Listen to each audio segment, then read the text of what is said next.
భగవంతునికి భక్తుల మనోభావాలు అంటేనే బహుప్రీతి అంట.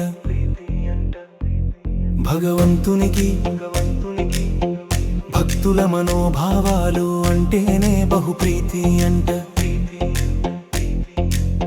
భగవంతుడు భక్తుల భక్తి భావాలకి బద్ధుడంట. అలనాడు కురుసభలో ద్రౌపదిమా కన్నయ్యను మధురవాసి అంటే రాలేదట.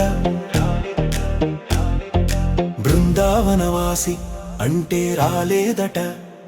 హృదయవాసు అంటే వెంటనే వచ్చాడట.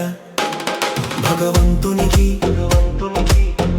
భక్తుల మనోభావాలు అంటేనే బహుప్రీతి అంట. భగవంతుడికి భక్తుల మనోభావాలు అంటేనే బహుప్రీతి అంట.